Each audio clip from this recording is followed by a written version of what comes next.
सौरभ गांगुली ये एमती गोटे ना जिते ना को आप बुझापी चाहिए आपको परिचय देवार किसी आवश्यकता ना आपण मैंने समस्ते जानी समस्ते देखी आमे से मुहूर्त गुड़ाक बोधे जी कहले भूल हेनी कारण जिते से खेलुले से खेलुले टीम खेलुला टीम को जमती से लड़ौले ये सबू कथा आमर समस्त मन अच्छे मु तो कहबी जे आमर मोर तो पूरा चाइल्डहुड तांको देखी देखी ही बीती इन्स्पायर ही बीती गोटे जेनरेशन ऑफ क्रिकेटर्स को इन्स्पायर करछंती। सौरभ गांगुली भारतीय क्रिकेट दलर पूर्वतन अधिनायक one of the strongest leaders of Indian cricket कहले भूल हेनी बीसीसीआई पूर्वतन प्रेसिडेंट आम सहित आज उपस्थित अच्छा। दादा स्वागत है आपका। Thank you. चीज़ ये कि आपके बारे में बोलना चाहे तो पूरा दिन निकल जा सकता है, लेकिन पहली दफ़ा जब आपसे मैं मिल रहा हूँ मुझे ये लग रहा है कि ये पूछूं कि तबीयत कैसी है। सब खैरियत, सब अच्छा है, काम भी अच्छा चल रहा है और ज़िंदगी भी बहुत अच्छा है और बहुत खुशी हुई भुवनेश्वर आके। बहुत समय बाद आया हूँ। लास्ट टाइम जब आया था इंडिया साउथ अफ्रीका मैच था कटक में, तो वो मैच देखने आया था। बहुत क्रिकेट खेला हूँ यहाँ पे, कटक पे खेला हूँ। जो हमारा बाराबटी स्टेडियम है वहाँ पे छोटे उम्र से 13 साल की उम्र से क्रिकेट खेला हूँ और बहुत खुशी हुई भुवनेश्वर वापस आके।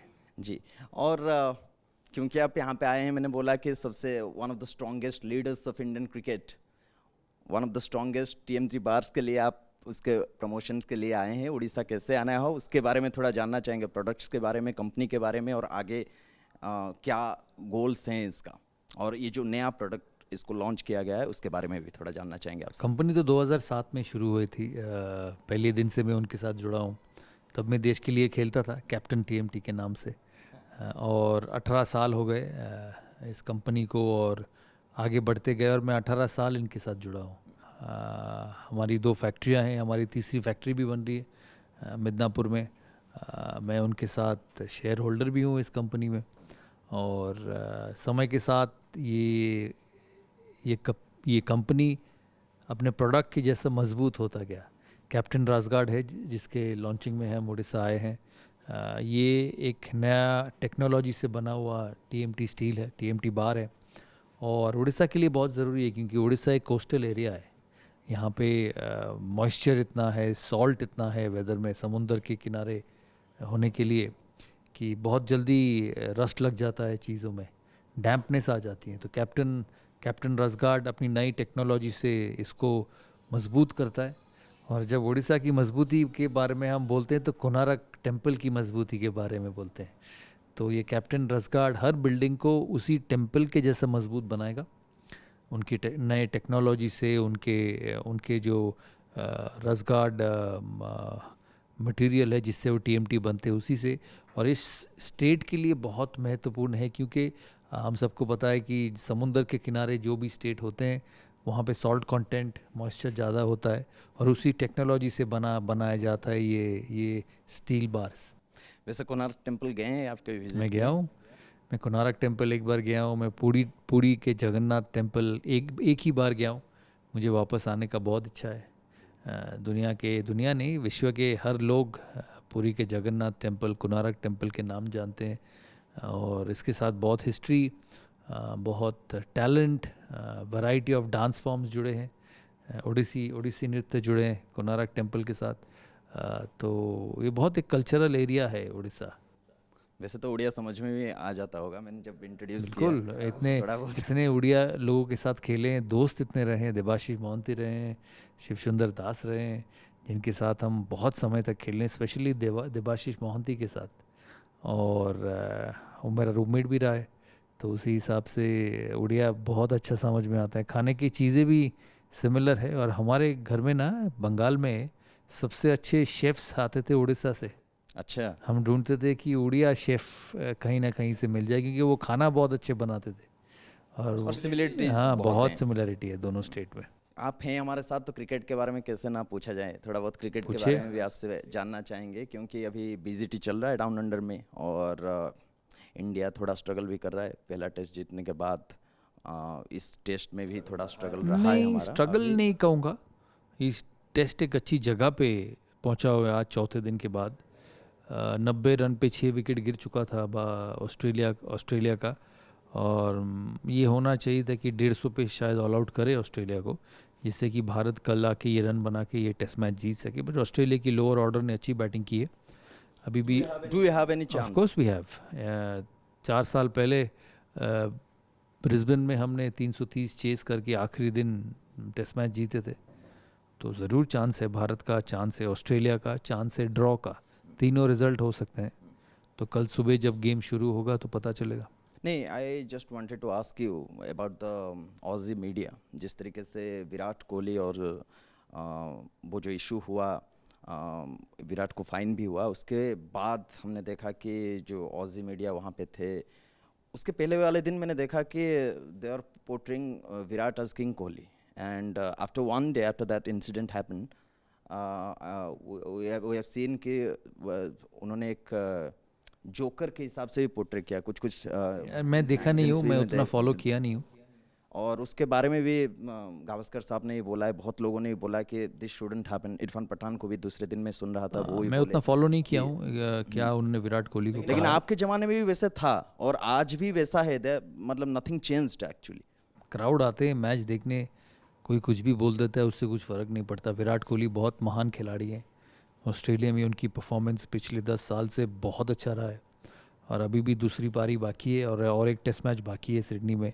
उन्होंने पर्थ में शतक भी लगाया था पहला टेस्ट में। तो उसी हिसाब से मैं समझता हूँ कि ये सब छोटी छोटी चीज़ें को ध्यान देना ज़रूरी नहीं है। बट ये मैं भी समझता हूँ कि कोहली जैसे बड़े प्लेयर को इज़्ज़त करना बहुत ज़रूरी है। जी बिल्कुल, इज्जत करना बहुत ज़रूरी है। इतने बड़े लेजेंड रहे हैं क्रिकेट के।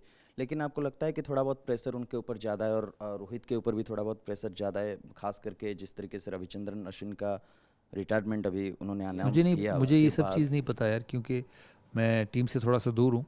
बट मुझे नहीं लगता कोहली के ऊपर कोई प्रेशर है। अभी तो 100 बनाए हैं इस श्रृंखला में, और जैसे मैंने कहा अभी भी 3 पारियाँ बाकी हैं। अच्छे फॉर्म में रहे हैं, स्टार्ट्स मिले हैं, 40-30 बनाए हैं।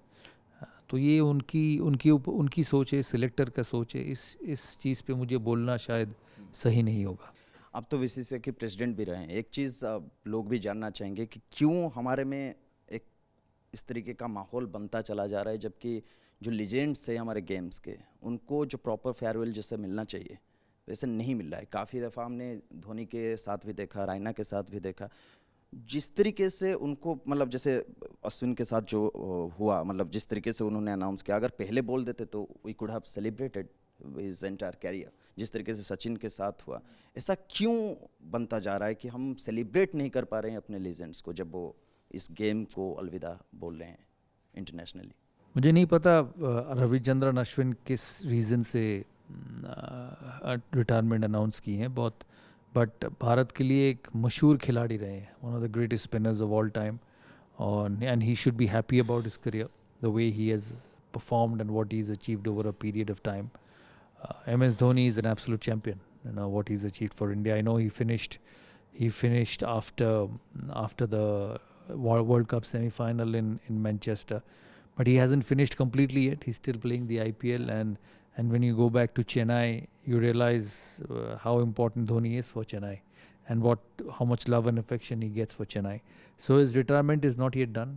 I think Ravichandran Ashwin's retirement is also not yet done. He'll play for the next 3 seasons for the Chennai Super Kings. जिस तरीके से सचिन ने रिटायरमेंट लिया था उससे पहले, बट हर इंसान का इस तरीके से होता नहीं है. When I retired, I announced. When Anil Kumble retired, announced earlier. And the same thing with VVS Lakshman and Rahul Dravid. So sometimes it happens, sometimes it doesn't happen. It depends on the situation. But let's not take away what they have achieved in their career.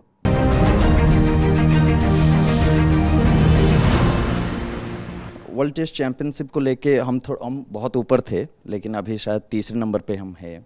आपको लगता है कि ये BGT बहुत crucial है उस point of view से? No, I think India still has a chance. अभी ये टेस्ट मैच बाकी है, सिडनी टेस्ट मैच बाकी है. दोनों अगर जीत जाते हैं तो they have a chance. लेकिन जीत के भी हम Australia will go to Sri Lanka. 2 बार हमारे हाथ से निकल हम भी 2 बार गया। फाइनल भी खेले हैं वर्ल्ड टेस्ट चैंपियनशिप, दोनों बार इंग्लैंड में, एक बार साउथहैम्पटन में और दूसरा बार ओवल में. हम अभी वर्ल्ड T20 जीते हैं वेस्ट इंडीज़ में. उससे 6 महीना पहले वर्ल्ड कप 50 ओवर क्रिकेट में रनर्स अप रहे, और रनर्स अप विनर्स नहीं, बेहतरीन परफॉर्मेंस करके रनर और विनर्स हुए. तो हर समय तो आप वर्ल्ड कप जीतोगे नहीं, क्योंकि हर साल वर्ल्ड कप आता है, हर समय वर्ल्ड टेस्ट चैंपियनशिप आता है, तो हर समय तो भारत जीतेगा नहीं, हर समय तो भारत फाइनल पे पहुंचेगा नहीं, कभी कभी मिस होगा. बट पिछले जो परफॉर्मेंस रहे हैं भारत के पिछले 3-4 साल से, you can make out that they're a formidable side, probably the best side in world at the moment. One player has arrived, Nitish Kumar Reddy, and is playing brilliantly. उनके बारे में थोड़ा चीज़ आपसे जानना चाहेंगे. Not just one, I think two have arrived. Nitish Kumar Reddy and Yashasvi Jaiswal. Yashasvi has arrived Both earlier. have arrived, and both are very young. I think Yashasvi is about 22, 23. Nitish is about 21. I think they are the futures of Indian cricket. And I'm very happy with what Nitish achieved in Melbourne yesterday. It was great to see his parents watch it at the MCG, which is one of the greatest venues to play, I think, probably along with Lord's. It's a start of a career, and I hope he turns it on to make a lot more runs for India, because there have been players in the past who've started well but have faded away, who've got hundreds on debut, who've got hundreds on in the first 2 or 3 test matches and have not kicked on for a long period of time. And I think Nitish should keep that in mind. It's a great start, and hopefully he learns and improves and gets better and better every time he plays for India. Yashasvi Jaiswal is a serious player. The way he's batted in Australia, he's looked fantastic and class apart. He's got a good head on his shoulder, and I think he will play for India for a long time. हार्दिक के साथ जिस allrounder का खोज था हमें, नीतीश को देख के आपको लगता है कि वो पूरा हो चुका है या फिर पूरा हो रहा है? समय देना पड़ेगा उनको. I think his bowling needs to get better. He needs to get quicker, but he's only 21 years age, and I'm sure with time he'll get better. What about Indian pace battery? Because apart from Bumrah, सारे लोग तो अच्छा खेल रहे हैं patches में, लेकिन एक ग्रुप होके जिस तरीके से हमें मतलब सिराज से उम्मीद था. No, they are all doing well. Bumrah is an all-time great, fastest to 200 wickets. Shiraz has been exceptional. He just runs in all the time. So from that point of view, I think India has a great future in fast bowling. Akashdeep, Mukesh, Mohammad Shami will get back from injury. Prasidh Krishna is there. Ashdeep Singh is there. There are a lot of young talent in this country, and with time, we will produce quality fast bowlers. But I think Bumrah is much above anybody in the world at the moment. He's an all-time great. हम लोग आ रहे हैं कि champions trophy हो रहा है पाकिस्तान में, India अपना सारा मैच दुबई में खेलेगा. उसको लेके भी बहुत सारे चर्चाएं लगी रही, लेकिन उसके बाद जो निकल के आया, फ्यूज़न बोले या फिर आप उसको हाइब्रिड मॉडल्स बोले, इंडिया दुबई में खेलेगा, ये फ़ायदा देगा इंडिया को? कंडीशंस ज़्यादा अलग नहीं है. दुबई हो, पाकिस्तान हो, इंडिया हो, conditions are very much the same. So I don't think it matters. It is because of security reason India plays in Dubai. I wish them all the luck, because the last 50 over World Cup, they were outstanding to get to the final. Last T20 World Cup, India were champions unbeaten, and now the Champions Trophy. So they'll go in with a lot of confidence. They have fantastic players to win the competition, and my fingers are crossed for India to make it to the finals. जितने players हमारे निकल के आ रहे हैं, अभी एक चीज़ को लेके मतलब बहुत बार चर्चा हो रहा है कि वर्कलोड मैनेजमेंट हो रहा है. हमारे पास बहुत सारे बॉलर्स हैं, तो रोटेशन वाइज उनको भी चांसेस मिल रहे हैं.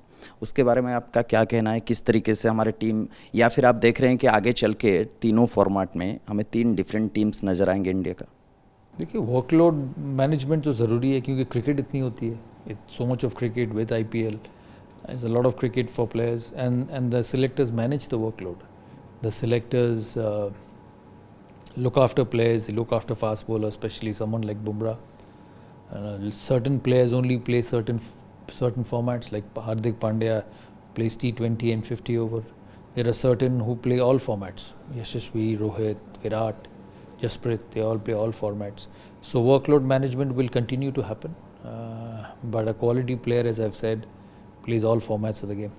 आपके बाद जैसे देवाशीष मोहंती का नाम आपने लिया, शिव सुंदर SS दास के नाम भी आपने लिया, उसके बाद ये सवाल बहुत इम्पोर्टेंट इसलिए बन जाता है क्योंकि लोग भी जानना चाहते हैं. उड़ीसा एंड समहाउ हम वेस्ट बंगाल के बारे में भी बोल सकते हैं कि उस तरीके के प्लेयर्स नहीं प्रोड्यूस कर पा रहे. हम लोग नहीं खेल पा रहे इंटरनेशनल. वेस्ट बंगाल को तो टीम में 4 खिलाड़ी हैं. आकाशदीप वेस्ट बंगाल से हैं, मुकेश बंगाल से हैं, जो पैसे निकल अभिमन्यु ईश्वरन बंगाल से हैं, मोहम्मद शामी बंगाल से हैं. बंगाल से तो खिलाड़ी बहुत ज़बरदस्त उड़ीसा निकल रहे हैं. क्यों पीछे रह रहा है? आएगा. हर समय तो मोहंती और दास जैसे खिलाड़ी नहीं बनते हैं. मैं आशा यही करूँगा कि यहाँ पे जो स्टेट क्रिकेट एसोसिएशन है, संजय बेहरा जी हैं, is a very good friend of mine, I am sure he look into it and Orissa will keep producing good players.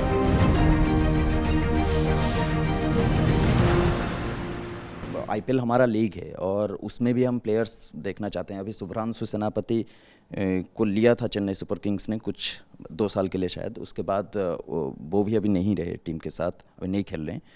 तो ये सवाल इसलिए जहन में आता है कि हमारे प्लेयर्स आईपीएल तक भी नहीं पहुंच पा रहे हैं। कहीं ना कहीं कुछ तो दिक्कत है, क्योंकि हमारे पास इंफ्रास्ट्रक्चर तो है ही। एक्चुअली मैं उड़ीसा फर्स्ट क्लास टीम को उतना फॉलो नहीं किया हूँ, तो शायद मेरे लिए ये बोलना मुश्किल होगा कि क्यों नहीं खेल रहे। बट बंगाल को मैं क्लोजली फॉलो करता हूँ क्योंकि मेरा शहर है, मेरा स्टेट है, और आईपीएल में बहुत सारे खिलाड़ी खेल रहे हैं। अभिषेक पोडेल खेल रहा है, मोहम्मद शमी खेल रहा है, मुकेश खेल रहा है, शाहबाज खेल रहे हैं, आकाशदीप खेल रहे हैं। तो बहुत सारे खिलाड़ी बंगाल से आईपीएल में खेल रहे हैं, और मैं ये भी चाहता हूँ कि उड़ीसा से भी खेले, और आशा यही करते हैं कि समय के साथ वो खेलेंगे।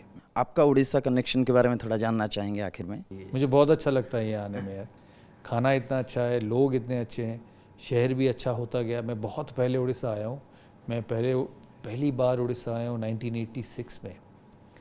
हाँ, 13 साल का था, अंडर 15 खेलने आया था। बाराबडी स्टेडियम में, कटक में रहते थे। वहाँ पे एक डॉर्मेटरी अभी भी है, अच्छा। और जो स्टेडियम के बाजू में, वहाँ पे रहते थे, रह के क्रिकेट खेले हैं। और मैं उड़ीसा को बदलते हुए देखा हूँ, वनडेज़ खेले, कप्तान के तौर इधर आए खेले, और ये भुवनेश्वर शहर बदलता गया, भुवनेश्वर शहर बदलता गया, होटल्स, रोड्स, इंफ्रास्ट्रक्चर। तो I have seen the change with Orissa and I am sure it will continue to grow. India में क्रिकेट किस दिशा पे जा रहे हैं? क्योंकि आप टीम के भी कैप्टन रहे, टीम को लड़वाना सिखाया आपने। बाहर भी हम जिस तरीके से खेले आउटसाइड इंडिया भी, आपके दौर पे वो चेंजेस आए, एटीट्यूड में चेंजेस आए, वो दादागिरी घुसा प्लेयर के अंदर, और अभी बोर्ड प्रेसिडेंट भी आप रहे हैं। तो ओवरऑल इंडिया का कश्मीर से कन्याकुमारी तक हमारा क्रिकेट कहाँ जा रहा है? India is powerhouse of world cricket. You know, world cricket is run by India, on the field, off the field, and I've seen that grow, starting from a young boy at the age of 13, playing all age levels, playing for the country, captaining the country, doing various levels of administrative work. India is an absolute powerhouse for the game, and world cricket is in good health because of India. Olympics में भी जा रहे हैं हाँ, जा cricket? रहे हैं। मैं तब बीसीसीआई प्रेसिडेंट था जब ये हुआ। 2028 में एलए ओलंपिक्स में बीसीसीआई इंडियन क्रिकेट टीम खेलेगा। तो it's a huge opportunity to win Olympic medals. Commonwealth में खेले थे थोड़े समय पहले, और उसके बाद अभी ओलंपिक्स में खेलेंगे 2028 में। One word for the aspiring cricketers, जो लोग स्ट्रगल कर रहे हैं, जिनको चाहिए कि वो लोग सपना भी देख रहे हैं कि हम टीम में खेले, एक विराट मेहनत कोहली करते बने, एक रहें। सचिन तेंदुलकर बने, एक सौरव गांगुली बने। मेहनत करेंगे तो तभी पहुंचेंगे। सचिन तेंदुलकर हो, विराट कोहली हो, सौरव गांगुली हो, वो एक दिन में बने नहीं है। उन्होंने भी शुरुआत की थी आप जैसे, अंडर 13, अंडर 15 से, फिर वेरियस लेवल खेलते गए, मेहनत करते रहे, इम्प्रूव करते गए, और फिर जाके बड़े खिलाड़ी बने। तो आप भी बन सकते हैं, अगर वो भी बन सकता है तो आप भी बन सकते हैं। जी, बहुत बहुत शुक्रिया आपके समय के लिए। हमारे साथ बातचीत कर रहे थे आपके सबके चहेते दादा सौरव गांगुली। जैसे मैंने बोला कि कोई तारुफ के मोहताज नहीं है, उनके बारे में बोलना भी ज़रूरी नहीं है, आपको सब पता है। तो बहुत बहुत शुक्रिया आपके समय के लिए। Thank you.